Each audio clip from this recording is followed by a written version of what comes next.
Thanks for listening to Fluff and Crunch, where we talk about the connection and sometimes disconnect between system, setting, and story in tabletop RPGs.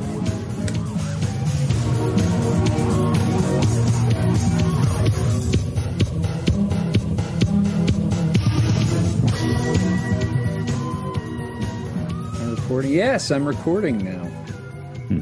How are you, Chris? It has been a couple of weeks, unfortunately, since we've been able to meet and talk. It's more like a month, but anyway. Well, that will be several weeks and then some. Yeah, I've been okay. How about you? Well, as I said just a moment ago, busy.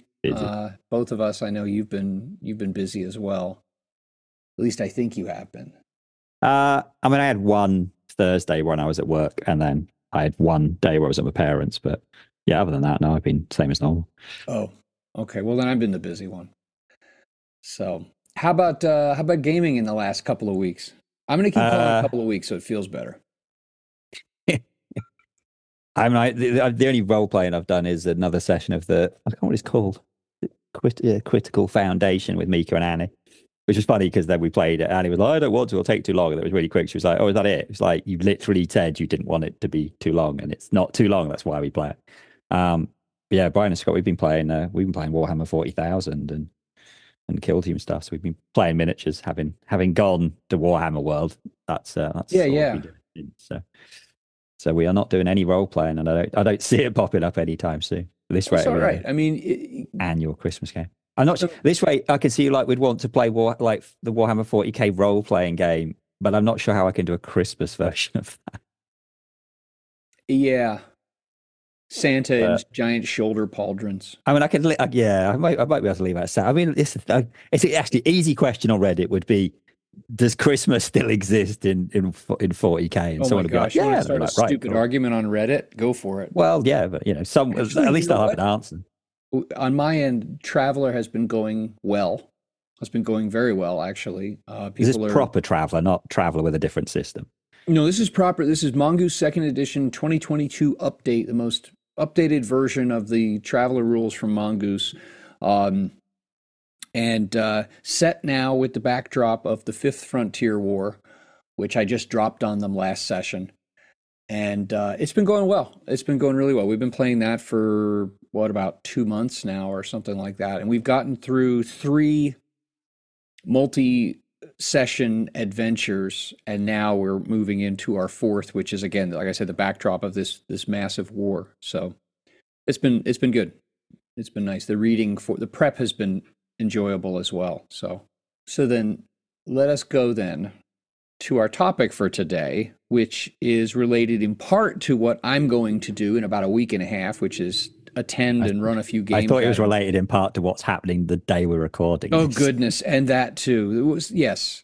We are recording this on Election Day, 5 November 2024 in the United States.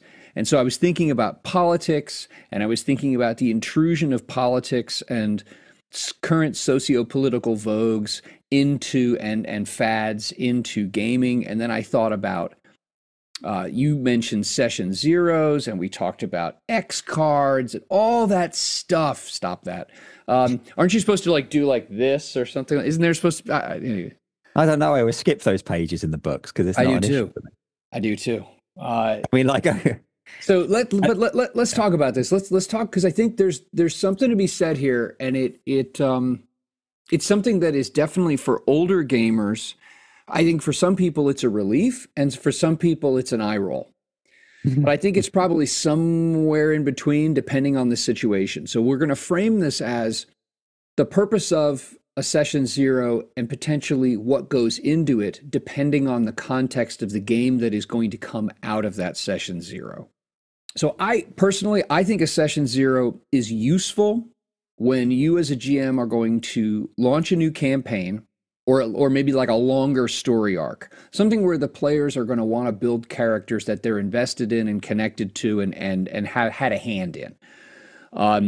And so much ink has been spilled on using session zeros to figure out, like, what do players want? Do they want like lots of action? Do they want like explosions? Do they want intrigue? And I think that the session zero serves that purpose, as well as character generation that fits the players' interests and enables everyone to get more or less on the same page as to the broad brushstrokes of the campaign to come. And so I think from that standpoint, a session zero is important. And we talked about this a little bit, and Traveller does a wonderful job, and not intentionally, of queuing up a session zero through the character creation process, which they suggest you do together as a group, because you can establish so many of those priorities and interests, and in some cases red lines. Like, I have one player who is not interested in playing like super military stuff. Like, if everything is war and fighting and like military stuff, that just really doesn't interest her. I'm like, okay, that's fine. You're a great player. I wouldn't want to lose her, so we won't do that. So a session zero, I believe it's easy to say that is a good thing for that purpose. What are your thoughts on that? Yeah, I mean, the closest I get to session zero would be really character creation things, and that's why I do prefer the games that, like, character creation is also part of the world building or the campaign building. So, like I said, when I did the most recent version of Vampire, that was essentially a session. We're not discussing what we want from the game, but in creating the characters together and creating some parts of the world. So we did that in Vampire. That was good. Back and doing it for things like Conan and Infinity, which have life path things, that's good, because in creating the characters, you're kind of making some of that backstory and how the characters know each other. Some systems, it's built in, things like Fate, where you literally have to have how your characters know each other and have things. I really like doing that kind of thing for character creation. I mean, I wish I could do with Scott and Brian. It's like not so much an issue, because we've played together for so long. We don't need a what do we want out of the game thing. It's more a case of, this is what the kind of the game is going to be, and we get on with it. With Mika and Annie, actually, it would be super useful to do a session zero to, like, what kind of thing do you want to play? But at the same time, they would both be bored just discussing and making up the characters, because neither of them has the attention span to do that. They just want to play. They don't want any of the other stuff, but that's why we frequently then have problems when, they're both trying to do totally different things, which is irritating. But yeah, I can see in general, I think the idea of a session zero is very good for being able to, for the GM to be able to get across their vision, for the players to be able to get their characters across, and for everyone to be able to get on the same page of, what the thing is. Because I think there are definitely, in fact, it doesn't matter in any kind of role playing system. There's going to be different players maybe that want different things out of it, and it's useful to know that. And in some settings, not so much the system, in some settings, there needs to be things that you do and don't do. Like in most horror things, be like, right, realistically in horror games, you shouldn't be running and trying to attack the monsters, because you're going to die. But if you've just come out of a massive like D&D campaign where everything's killing, and then you're going into a more horror thing, having that session zero to kind of say, right, this is going to be a bit different is useful. Doing things where you do, like a prologue to the campaign where you're going to run it with some other characters or something to show the difference in the in the system or the setting. So it definitely makes sense to me to have a thing up front when starting a new campaign. And then I think the other reason for it is when you've got entirely new players, which is a whole nother thing, which we can either get onto now or we can get onto. You know what? Let me jump in. I think you just made a really good point that I hadn't put these pieces together, and I think this is you, dear listeners. I think you should walk away with this one. I typically see a session zero as a way for me, the GM, to convey to the players some idea, some of the broader ideas that I've had, but mainly as a way for me to gather information from them.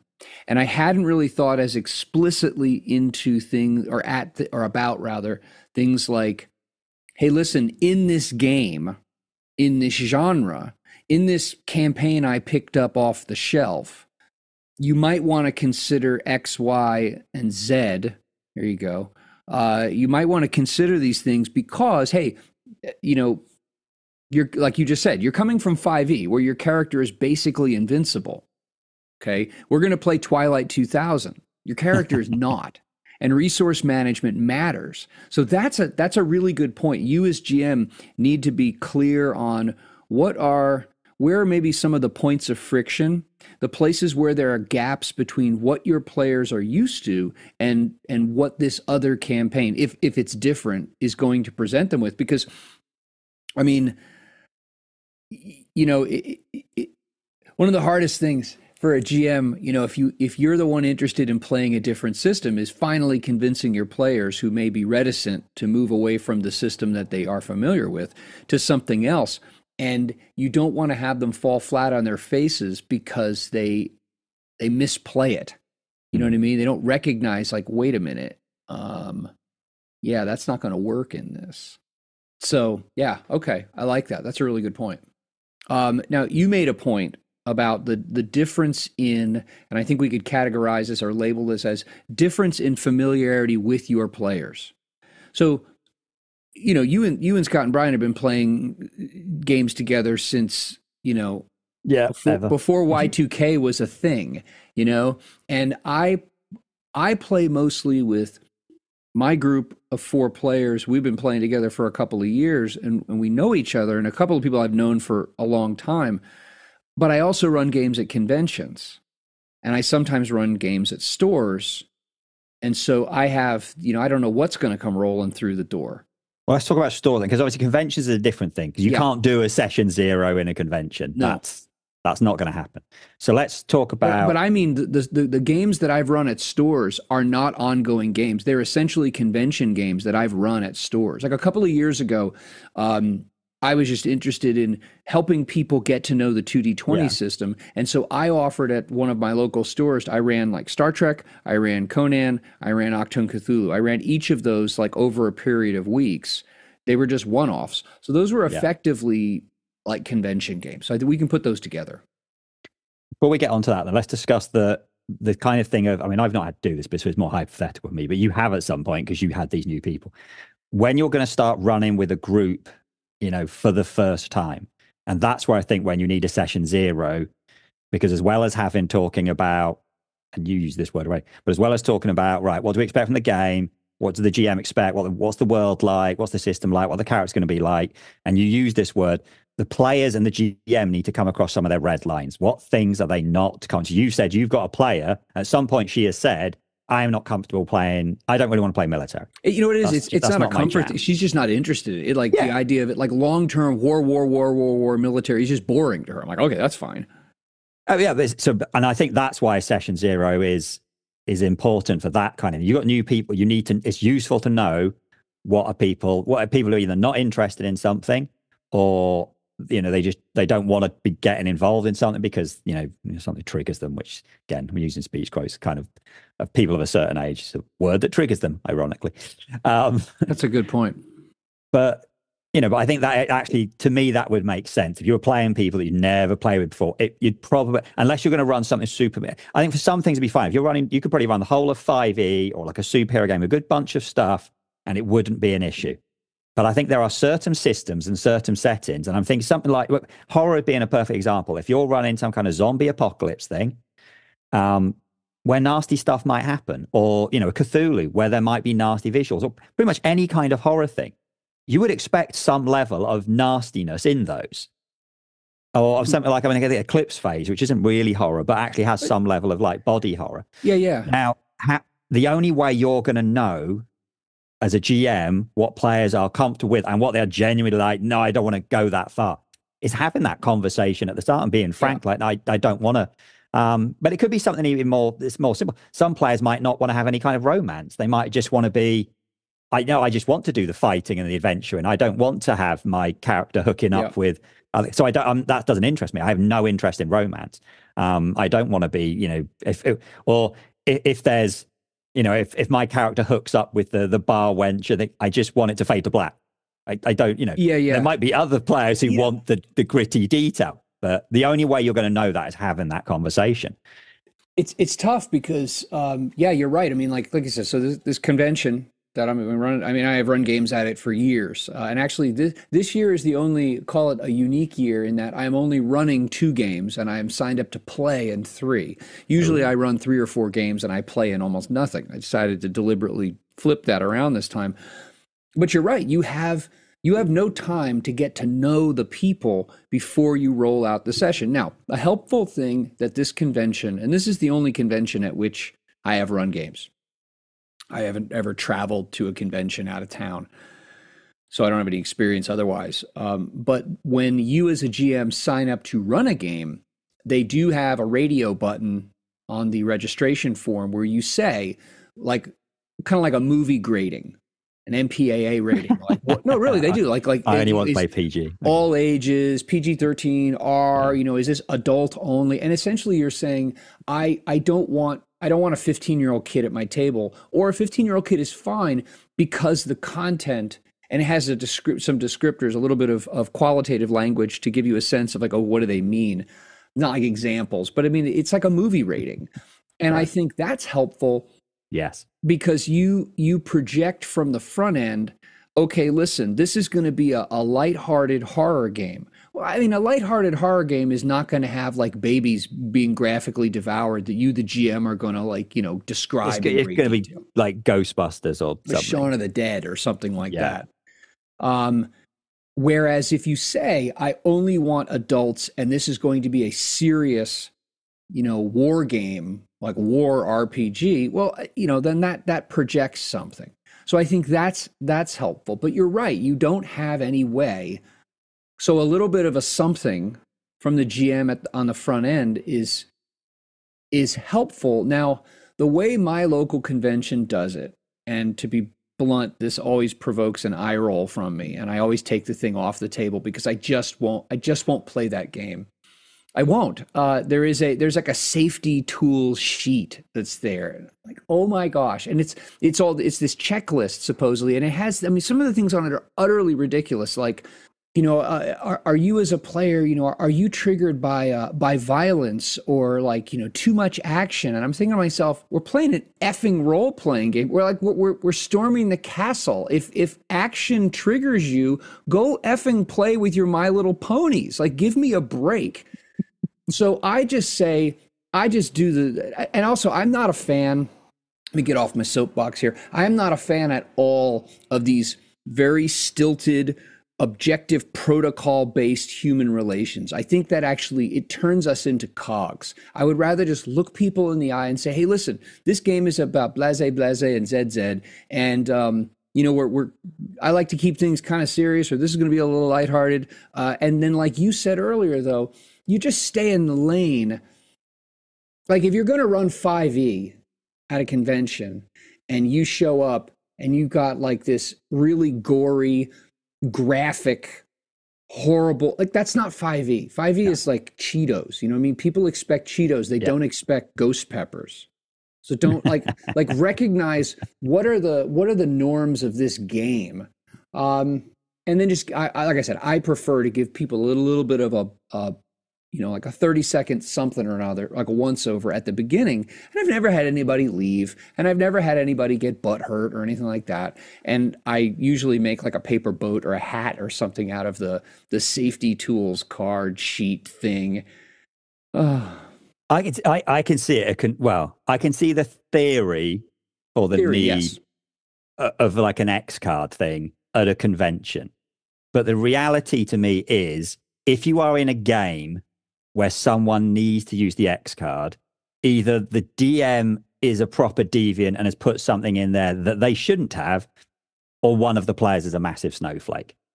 That would genuinely, you know, because that would be my reality. You know, if you are putting in something that someone is so triggered by, it's probably something that shouldn't be there. Yeah. Because it's a convention. The whole thing of that is that you don't know the people. Yeah. So, like you said, stay in your lane. Do something sensible. If you're playing 5e, then, you know, and I mean, I swear with that rating system, seems like a really good idea. Right, I'm running a 5e game. It's a PG-13 game. Brilliant. You know exactly what, you know, that's fine. Perfect. All right, it's going to be, I can't remember what your next one is, R, isn't it? Yeah. Then it gives you a better thing, right? This is going to be adult. Now, even at the point you should be adult, really, then what the GM should have a responsibility to do is to say ahead of time why. Yes. Is it because there's going to be like graphic sex for some reason in a role playing game, which would be weird, but okay, that's the thing.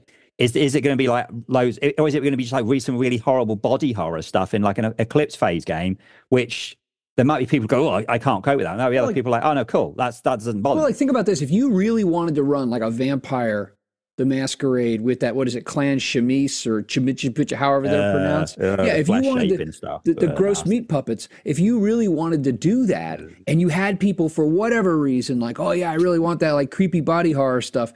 Okay, but I think you're absolutely right. When you step above, when you go to the 18 and over level, you need to give people some idea as to why. Let me guess. The graphic sex or the inclusion of sex, I am so constitutionally against that. That is so creepy. That's weird. That's like, and this is where like we all game. I think everyone who plays these games, there is a degree of escapism from reality that we enjoy in this. There are things that we could say, do, or experience in our minds that we can't in our real life. Okay. I think there's a line where that gets weird. Yeah. Like when you offshore your real life into into this fantasy life, the more you do that, the more you need to ask yourself, what is missing from my real life that I need to make this up? I years ago, it was the only time I was playing Dungeons and Dragons, it was 2nd edition. And I through the local store, it was back then, I got connected with this group. And so I played a couple of sessions and it was whatever. I mean, and the sad thing was this whole group, they were nice people. And then these were your stereotypical don't have a real life gamers where the success and the feeling of accomplishment was entirely fictional because it was all in their fictional world, because all of them were kind of sad underachievers. And I don't say that to be a dick, but I mean, I'm just like, I remember hearing the one guy, like I ran into him a couple years later and heard him running a game and how he was like, he not went off like angry, but he went on this whole thing about how his character, his like 20-something level D&D character ran this very successful business. And he went on and on. And it was like a guy talking about his entrepreneur. It was like some like Elon Musk or Mark Cuban talking up all the money they made in their company. But I was like, dude, none of that is real. And then I remember running into him and he didn't recognize me. I was very glad for this. I ran into him at a Jack in the Box. And he was like the assistant manager and he was like fighting with the shake machine.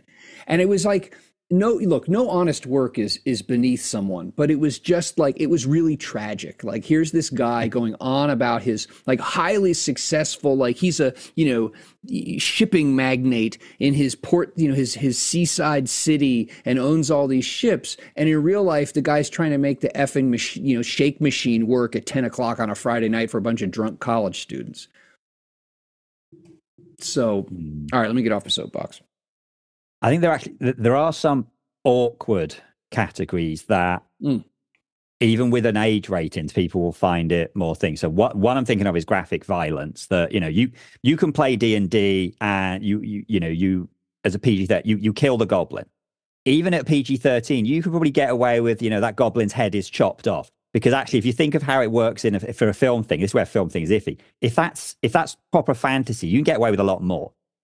Like, the superhero films and Star Wars get away with quite a lot. If it's a modern day war film and you're doing the same thing, you wouldn't get away with the same rating. And actually, then how much description are you going to allow? So it's very difficult because to someone will be like, oh, someone getting that because you can literally, all right, you attack the goblin, I cut the goblin's head off, done. But then someone might go a bit further with I cut the goblin's head off and then it's spurting blood and there's a pool of it and it's raining everywhere. So it's very easy to cross that line. Yeah. I think, again, that's a nice, easy conversation. One that is very awkward, I think, is torture. And I think torture is something that comes up often. Now, I'm not talking like, someone's got a dungeon in their basement and they're hooking someone up and I'm thinking more like the thing that comes up a lot. Ping pong paddles, that kind of torture. Yeah. Is that what you're talking about? I think I don't want that in my games either.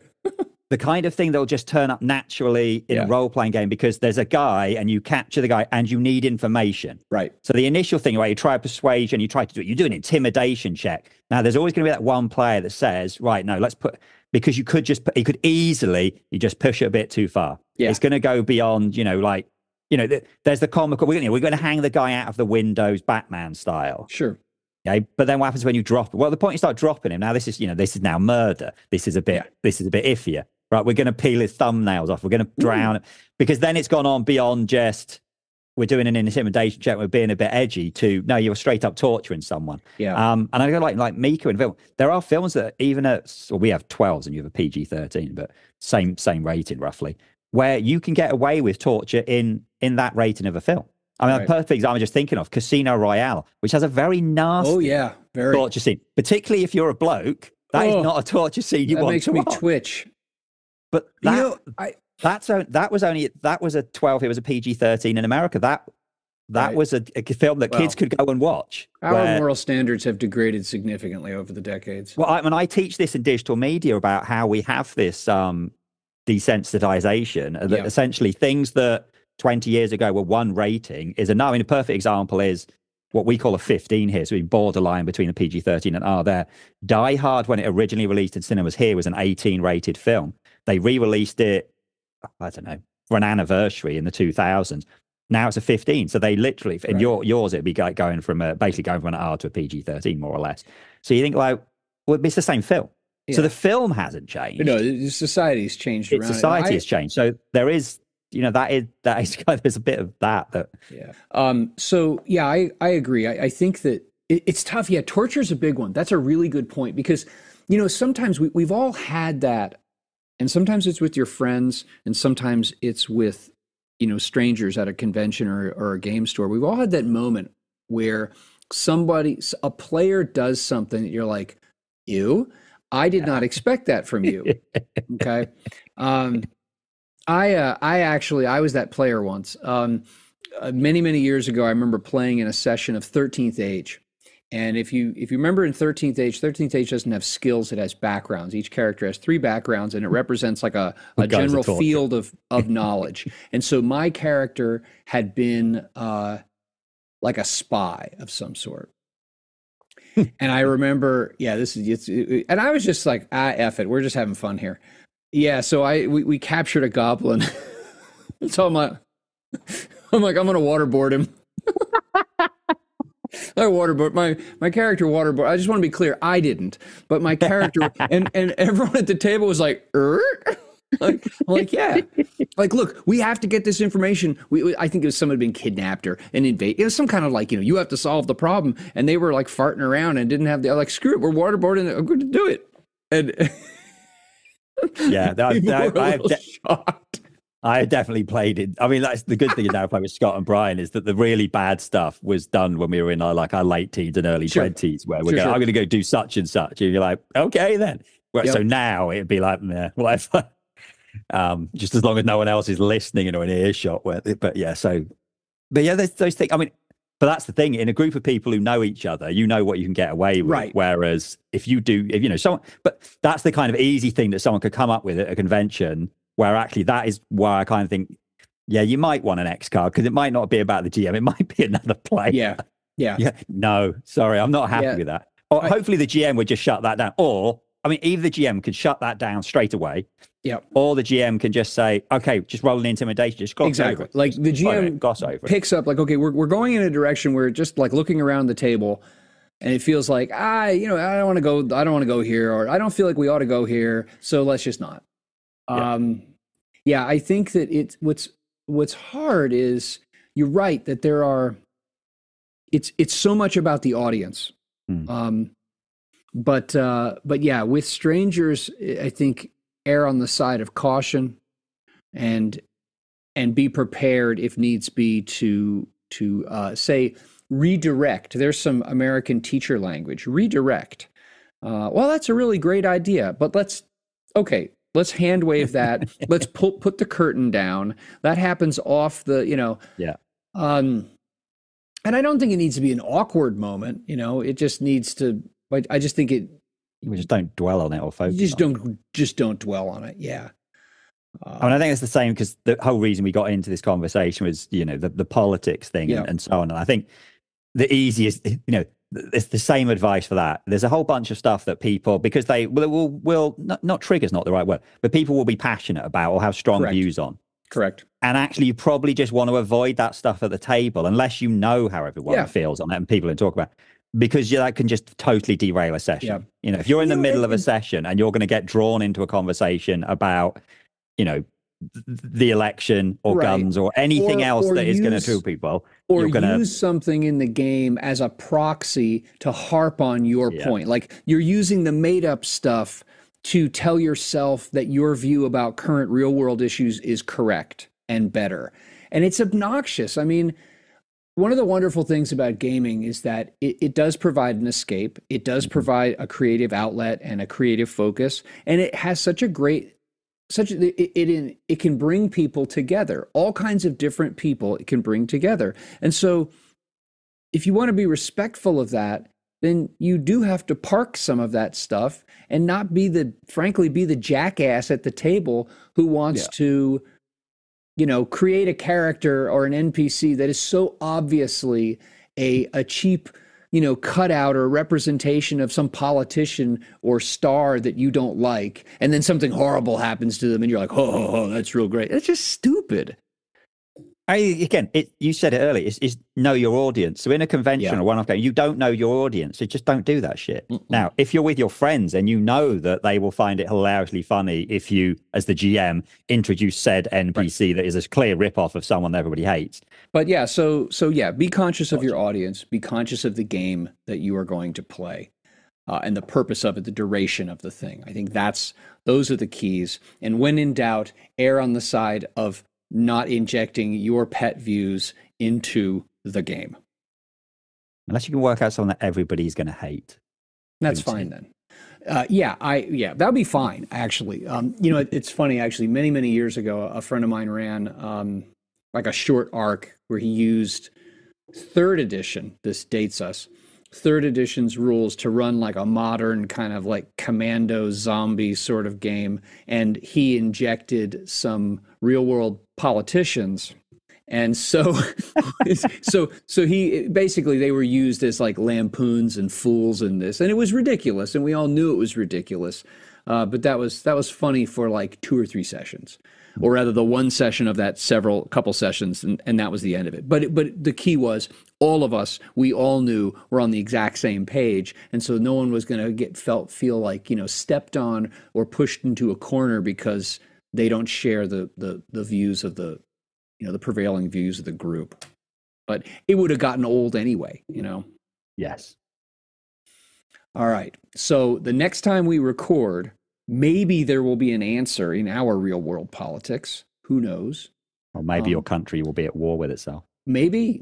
I desperately hope not. But I desperately hope the not. Genuine chance that the rest of the world needs us too damn much. So we unfortunately. Yeah, but we don't get a say in the state of what happens in your country. Nope. That affects us. Nope. Just keep consuming our crappy pop culture and fast food. Anyway, all right, cool. So next session, maybe we'll talk a little bit about this real world garbage in an indirect sense, and we'll keep our heads in gaming, which is where we should be when we're focusing on gaming. Absolutely. That was lovely. Thank you, as always, for listening to Fluff and Crunch. You can join our Discord. You can subscribe to the podcast. You can subscribe to the YouTube channel, all through the links in the show notes. Thanks again.